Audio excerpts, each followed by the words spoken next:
People live in a world of their own making.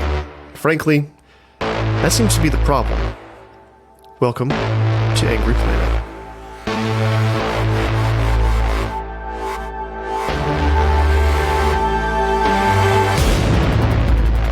Hello and welcome to Angry Planet. I'm Jason Fields. And I'm Matthew Galt. We've talked a lot on this program about electronic intelligence, the amazing stuff you can do with satellites, user-generated content, and sophisticated software. Nice. But we've left out all the men and women who still do work on the ground all over the world. Paul Kolbe is here to remind us about human intelligence and the role it plays. Kolbe is a CIA veteran, having worked in the Directorate of Operations for 25 years before moving on to private industry. He's currently Director of Intelligence Project at the Belfer Center at Harvard. Thank you so much for joining us. Great to be with you guys. Well, I'd like to eventually get to the impact of human intelligence in the war in Ukraine, but you've had some unique experiences, and I was hoping we could start there. Sure. Okay. So you were Chief Central Eurasia Division. What does that mean? What's the actual job? So at the time, CIA was broken into a couple of different directorates. So you had a director of operations, which was focused on human intelligence collection, a director of analysis. These are the folks that put together all source intelligence to produce finished intelligence assessment for national security community and the president. You had a director of support, which was taking care of all of the business operations of the agency, how you establish facilities, how you travel, how you put up communications, how you have security. And you had a directorate of science and technology, which was focused both on big ticket collection platforms, but also in supporting operations with things like communication devices, disguises, things like that. And so going back to your question, what was Chief Central Eurasia Division? So Director of Operations was broken into geographic components, and Central Asia encompassed former Soviet Union, former Warsaw Pact, Balkans, Central Asia. So I was responsible for operations that took place basically in areas of the former Soviet Union, Eastern Europe, and Balkans. And what year did you start? I came on board in 1984 under Reagan. Bill Casey was director of CIA at the time. And the agency was going through a rebuilding period after the drawdowns post-Vietnam. So really, you lived through many different changes in both the CIA and in Central Europe. Yes, when I came on, it was full-on Cold War. No one expected the Soviet Union was going to go away, let alone collapse. And then there was a Cold War era, that period in the 90s when many were declaring end of history and peace at our time and no longer had a need for CIA because we had faced no more threats in the world. And then 9/11 came along and the agency switched to 20 years of primarily counterterrorism operations. Is that how it operates? I mean, I just was thinking there's this with the FBI most wanted list. And it sort of reflects what the FBI cares about. It's not that this person is actually more wanted than that person. It's just we're doing terror this year. So no, CIA doesn't decide to do, we're going to do terror this year. The focus, it's not rocket science. It's really focused on what policymakers and particularly what the president needs. So what are the things that are foremost on their agenda? Those are the things that CIA is going to be focused on. And you can break that down into near-term, exigent, quite pressing matters, disrupting terrorist attacks that are going to happen, countering intelligence operations designed to steal U.S. secrets, anticipate oncoming war. But then you also have long-wave issues. What's the trajectory of China technology and its implications for national security over the next 30 years? So you have both near-term, very pressing, right up in your face issues that the president needs answers to right now. And then you have the longer-term assessments of how do we need to be formulating U.S. policy over the next 5, 10, 20, 30 years. So let's talk a little bit specifically about your job, if that's cool with you. So, wow, what did you do? What's the actual job as a chief? And does everybody know what you're doing? Meaning, like, are you living with a fake beard somewhere in an undisclosed location, or does everybody know that that's your job? Yeah, well, I'm tugging at a real beard right now. So most operations officers are working under some sort of cover. It can be diplomatic cover, it can be commercial cover, but when you're in the field, you don't go away around wearing your CIA t-shirt and advertising where you work for lots of reasons, right? It's a clandestine service.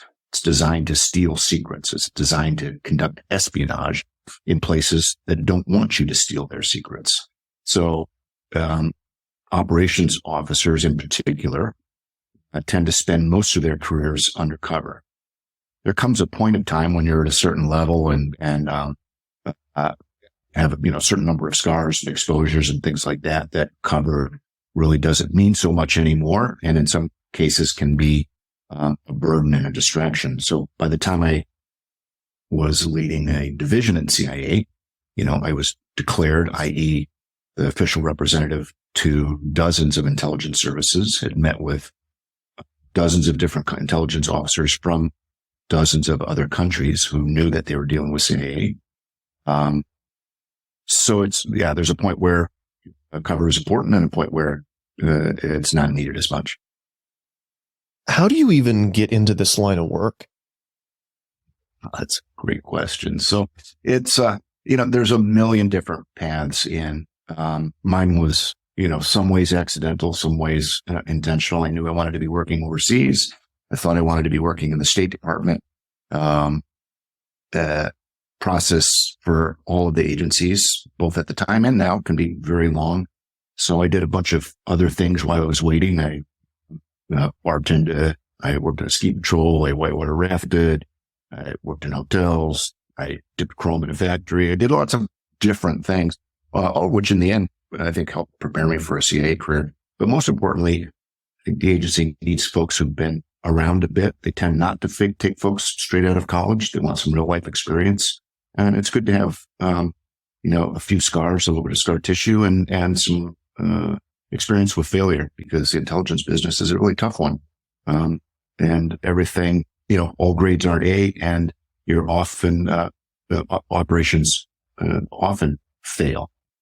So it's not like movies that show people from a particular part of Yale are selected from campus and immediately start working at the CIA. There's no, sort of secret cabal. It's not all skull and bone.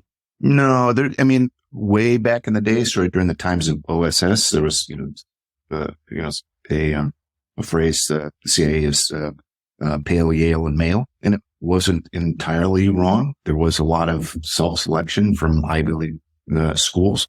Bill Donovan, who started the OSS, which was the World War II forerunner of the CIA, conducted sabotage and intelligence operations behind lines in the Asia theater and as well as European theater. It did select a lot of folks from their own circles. Weirdly enough, heavily many of them lawyers. But now the agency needs a much different workforce.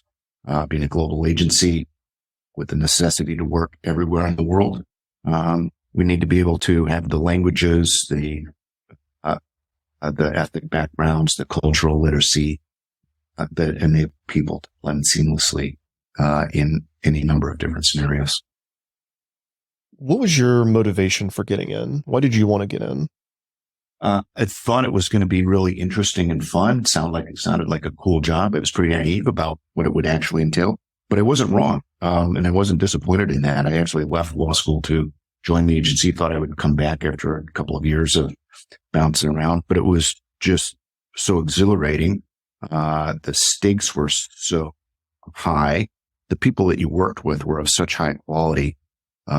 And it was just so satisfying to be part of something that you felt was both bigger than you and also was focused on a mission that you felt was important. So it was really addictive, going to different places, learning different languages, being involved in different different operations. It was fantastic life. When I watch a show like The Americans, I'm not going to ask you, is that real? It's really like, actually, the question is, for me, is any aspect of it accurate? Is there any small part of something like The Americans that is what the life's like? Well, there's a couple of things that were accurate. So it's obviously Hollywoodized, but the fact that there were Russian illegals, an illegal is an intelligence officer who was working without official cover or without diplomatic cover. So the Americans portrayed two persons who came over to the United States, Soviet agents who pretended to be, I can't remember what their characters were, but one was a housewife, or no, they were travel agents, right? So pretty good cover. But they had no protection in case of arrest. In real life, in 2010, 10 different couples were arrested.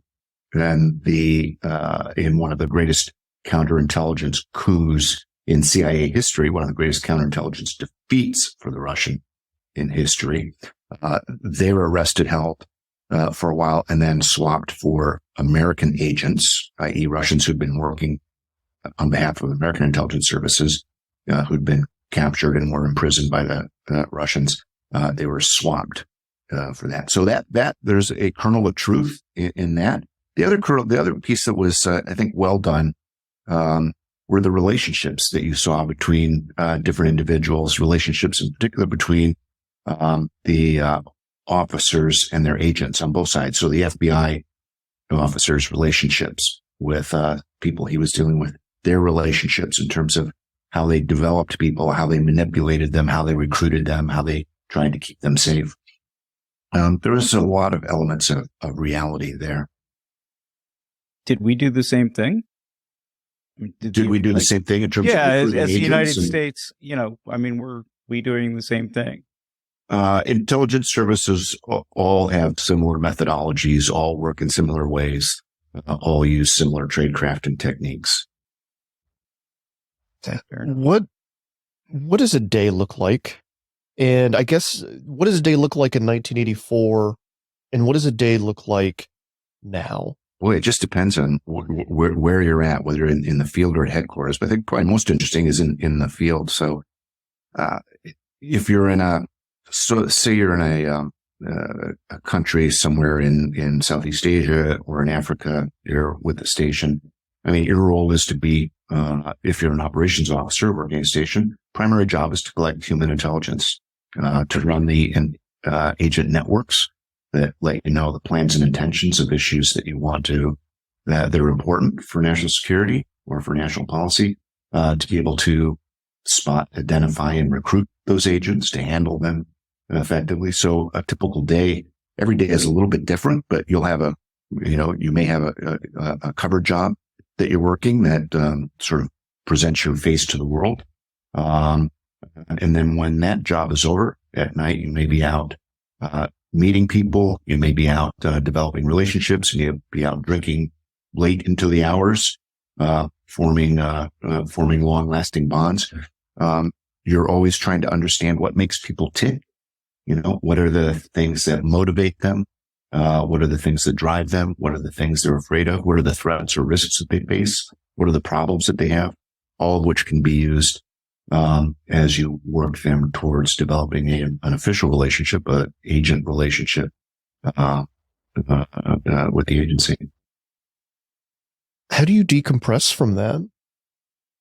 How do you decompress from that? Probably the same way everyone else does. You find with friends and with family and with activities and sports and travel, and just I think it's the same as with everything. I mean, you go about in the midst. I think one of the interesting pieces of it, or difficult pieces of it for people, is the need to compartment different parts of your life, right? So there were entire parts of your life that you don't tell your wife about, that your kids don't know about, your best friends don't know about. Some of the best things that you do in the course of your career, nobody but a very small circle of people among your peers or within your unit or organization ever know about.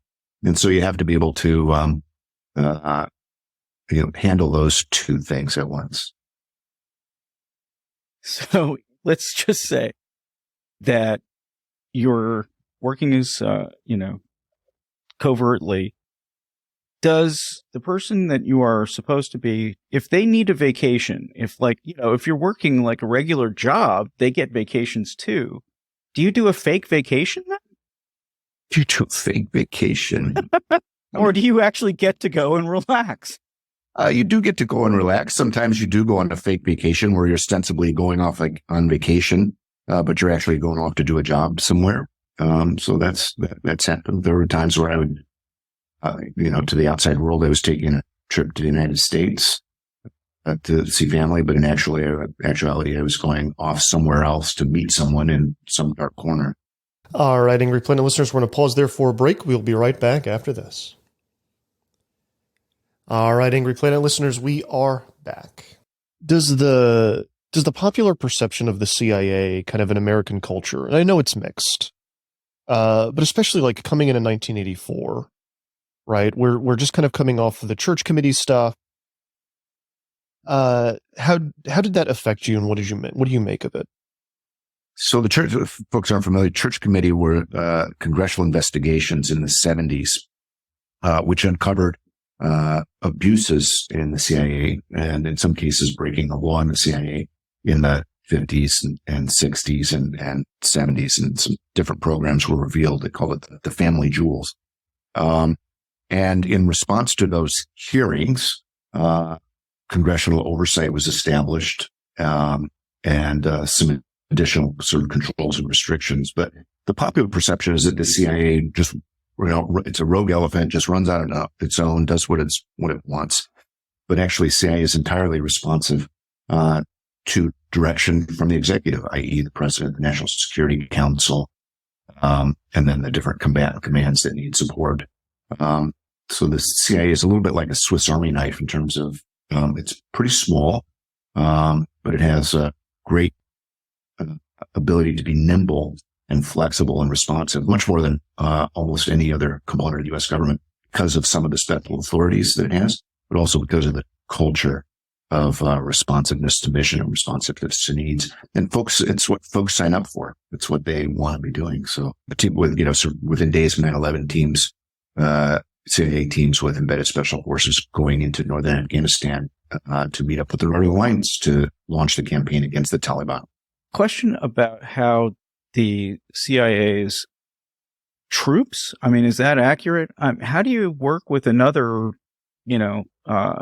special operations force? Is that something that's smooth? Do you call ahead and say, hey guys, we're going to, so don't bring your, troops in the same location. It's just interesting because it sounds like in some ways you're doing the same jobs as other parts of the government. Sure. So the one component of the CIA within the operations directorate are it used to be called Special Activities Division. These are former military operators, tier 1 operators, or former SEALs, former Delta, former Marine Recon, who've left the military and are now working in the paramilitary division, paramilitary component of the CIA.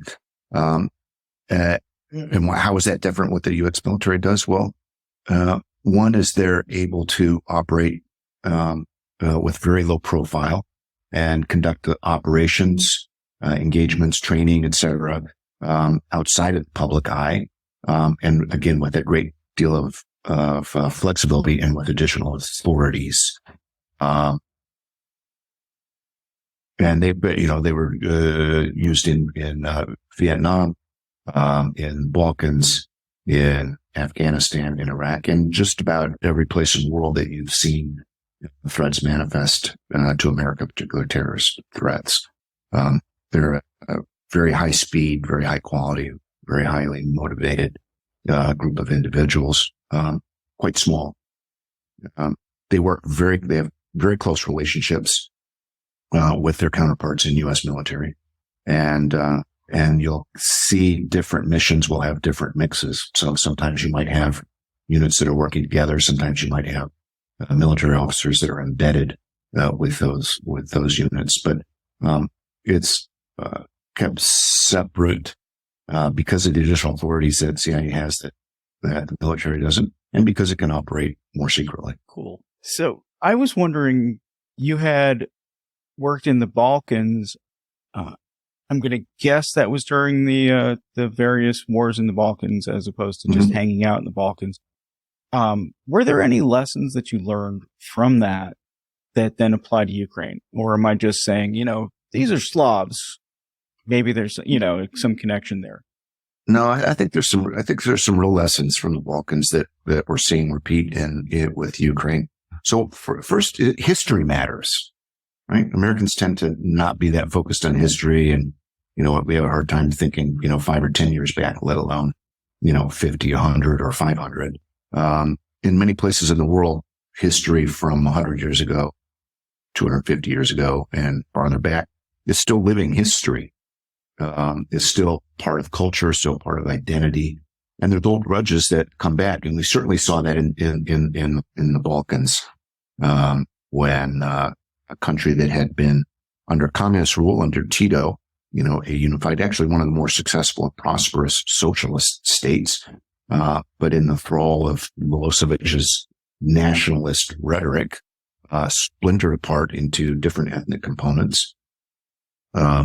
Didn't necessarily have to go that way, and splinter in a very violent fashion. We're seeing some of those same lessons of history play out with Ukraine right now. The way I think about the war in Ukraine is that folks for a long time said, well, the Soviet Union broke up and it was amazing that it was done peacefully. Well, I think we're seeing the extended breakup of the Soviet Union and some violence that goes with that. It was just a delayed fuse, if you will. I think the other piece, and I touched on it, it's the power and insidious nature of nationalism, how addictive and destructive it can be for populations that feel aggrieved, that have resentment, that maybe are looking at their neighbors and are resentful that they're doing better and are searching for a reason for that. And we've certainly now seen Putin play on the nationalist card in Russia to such an extent that he was, in a bit of skewed history, dialing back 1,000 years, trying to erase Ukrainian identity, saying that there is no separate identity of Ukraine separate from Russia, apart from Russia, and launching a war, which is, I think, much more about that identity and what Russia feels as a threat, existential threat to it, not a military threat from NATO, though that claim that exists, but an identity threat. They think that a prosperous, Western-oriented, democratic Ukraine poses a profound threat to an authoritarian, state capitalist, state-controlled society that you see in Russia now. So if you were Russia and you were getting ready to invade Ukraine, what would you do? I mean, from an intelligence standpoint, how do you get ready? What do you do for the ground? To prime. Yeah, I hate to give them any pointers because they're really screwing it up, on their own, pretty well. What are mistakes? I guess, part of it is what are mistakes that Russia made in this? First, this was a colossal intelligence failure on Russia's part.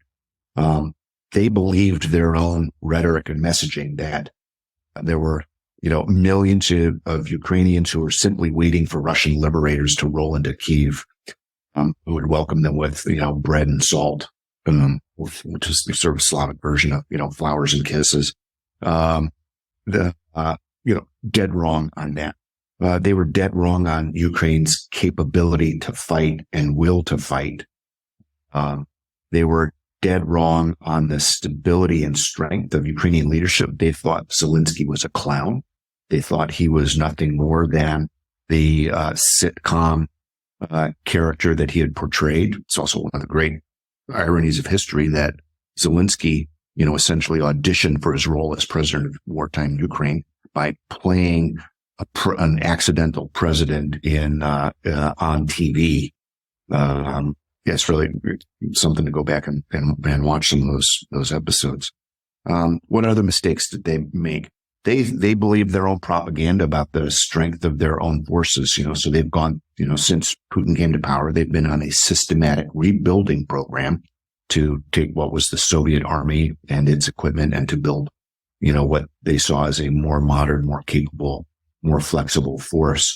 So they had all the trappings of it, right? They didn't eliminate the draft, but they tried conscription, still have conscription. But instead of everyone being conscripted, they tried to form a core of a professional army, i.e. people, what they call contractniki, contractors, folks who sign an agreement and are volunteers essentially. So they tried to build a volunteer force.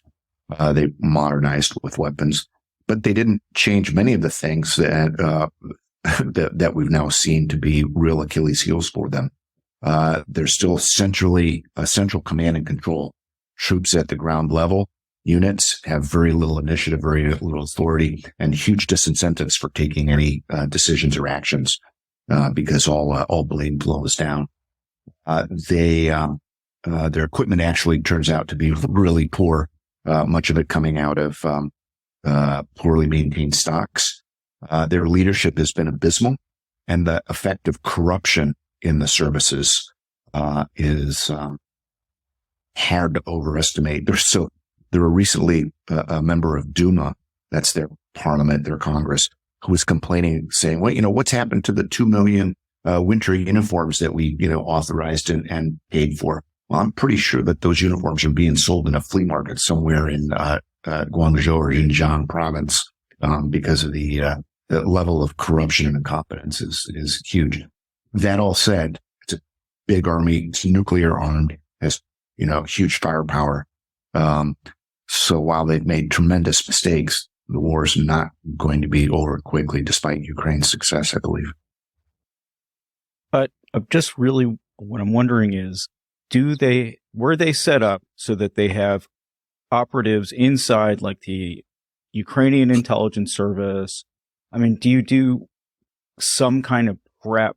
It's like, we're coming, so we better send Paul in to do X.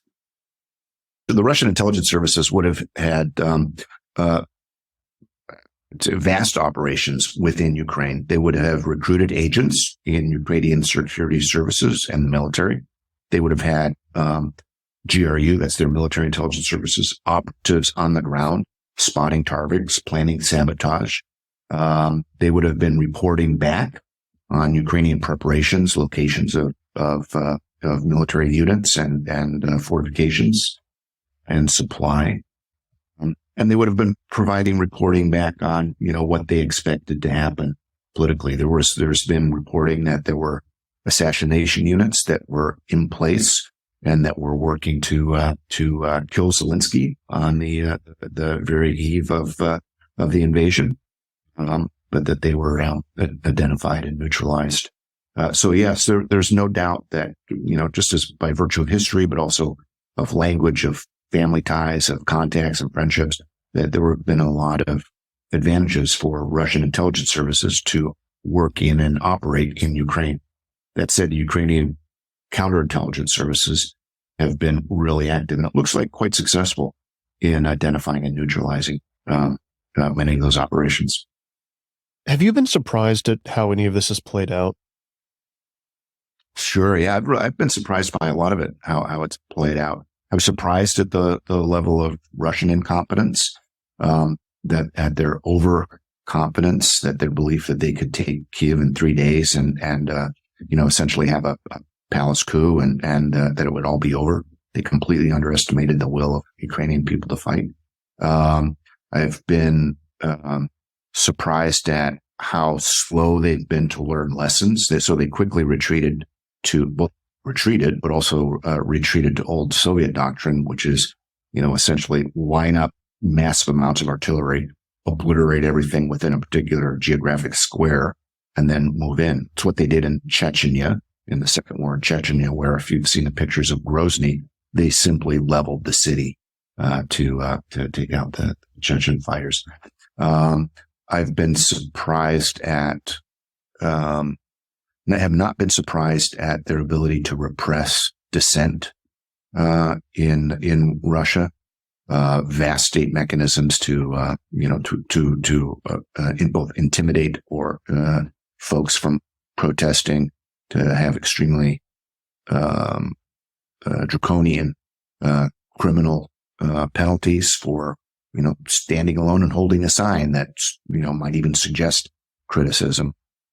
What surprises me is how many people still stand up and protest. But I think over time, the support for the war is going to erode as more bodies come back and as the true economic cost comes into play. And Poland, what happened in Poland yesterday? From what I understand, and correct me if I'm wrong, parts of anti-missile defense systems that were Ukrainian landed in Poland and killed some people.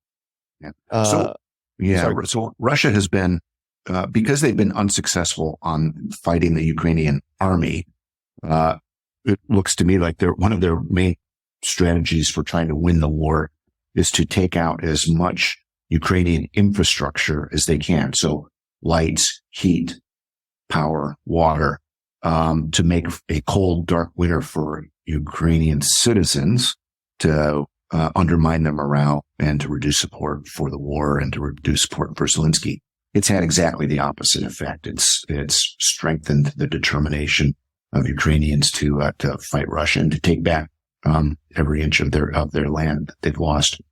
They're not being intimidated, but nonetheless, you've got a third to up to a third of Ukrainian citizens without power as we go into a very cold winter. Who is counting on that? It's really a cynical and cruel campaign.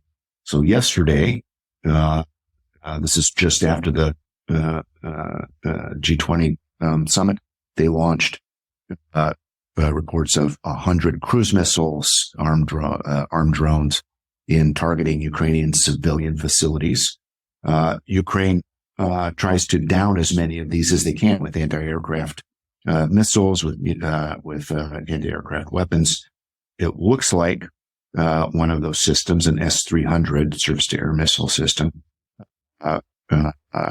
either hit Russian munitions or ended up landing 4 miles inside Poland. So it does not look like it was a deliberate Russian attack. It looks like a sort of collateral, unfortunate collateral damage from the scale of air warfare and combat that's taking place in Ukraine.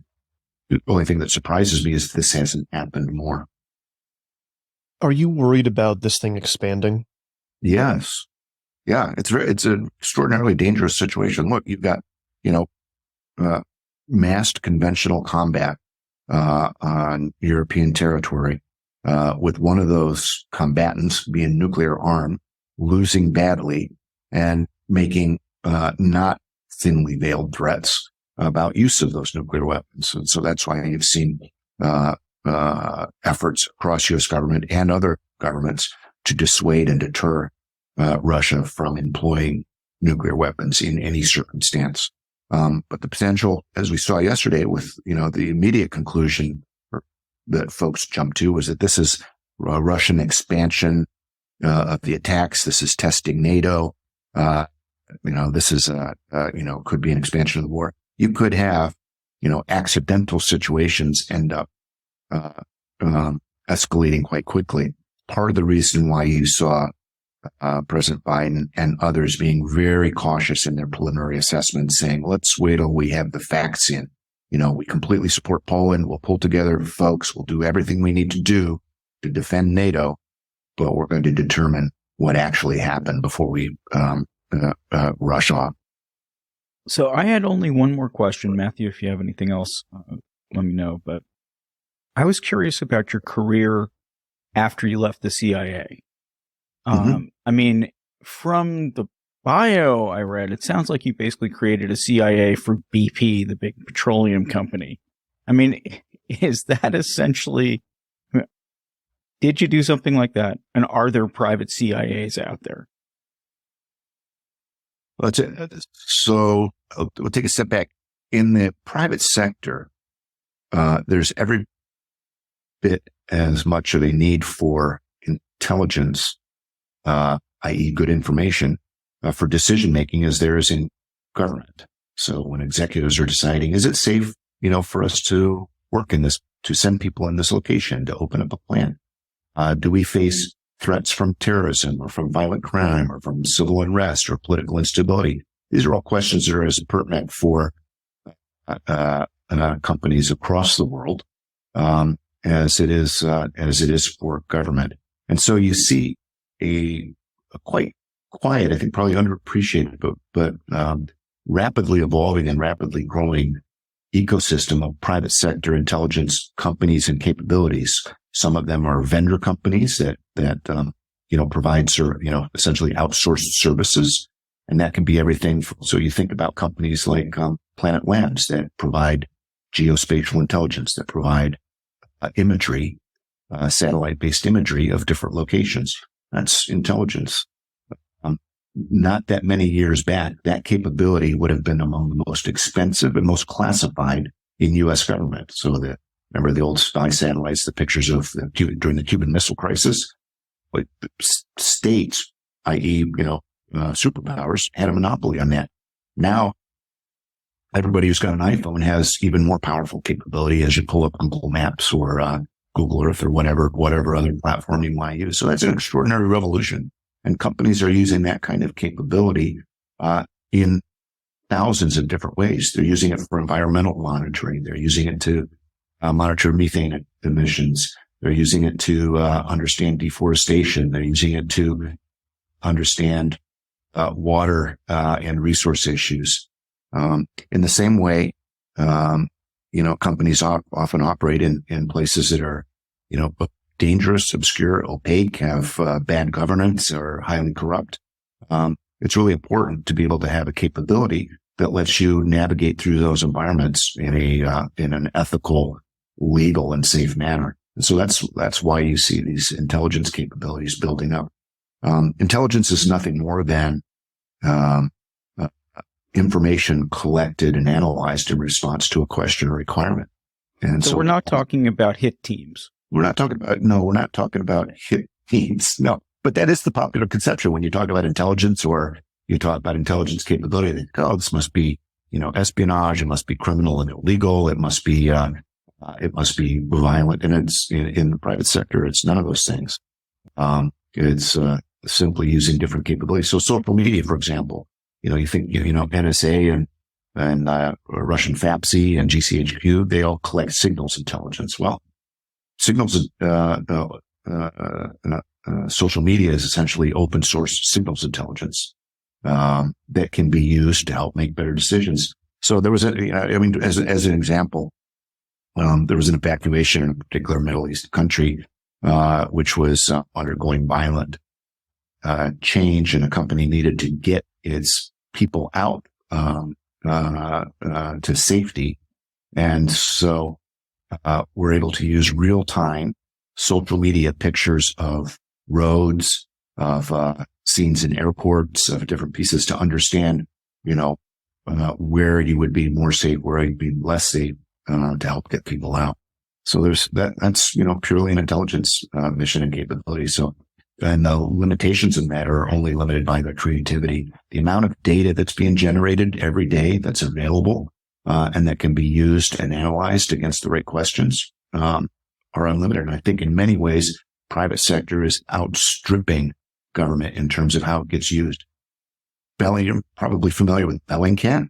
Oh, yeah. Not, you absolutely need to be. This is a group of, started out as a guy at his kitchen table that was interested in what kind of munitions were being used in Syria and using, pictures being posted on social media, has now turned into an unbelievably effective and powerful investigative organization, that has had, some reporting coups, I would call them successes, that any intelligence agency would be proud of, using entirely open source methods and technology. Yeah, and I mean they really are amazing. I mean and part of it is, I think that when in government agencies are so focused on secret information and on the information that they can collect through their exquisite capabilities, whether it's human or technical, highly classified, very expensive, often quite risky.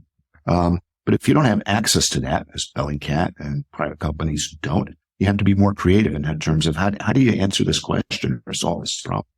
And what you find out is if you're not tethered to the, to this, security leash and compartmentation and secrecy leash, and you let your mind roam free about what's out there and what can be collected, openly, then, it's amazing what can be done.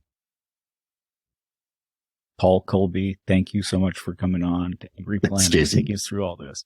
No, it's a pleasure. Thanks, Jason. Thanks, Matthew.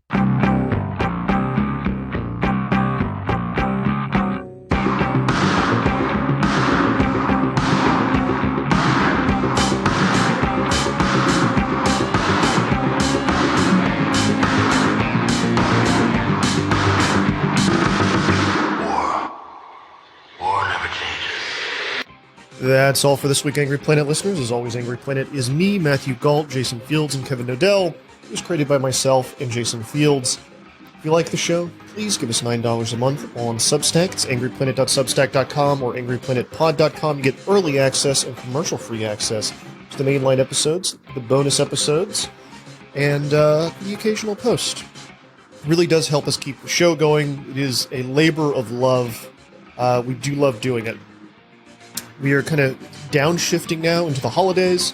Anyone who kind of works in media knows that people stop answering their emails after Thanksgiving, so it's a little bit tougher to book guests. We will get out what we can, and we will run some of our greatest hits. We've been doing the show a long time. There's a lot of great episodes that need a little love, need some audio remastering, and we think you're going to like what you hear over the holidays. So I think we'll have a couple more before the end of the year, and then we will come back strong in January. We'll see you then. Stay safe out there.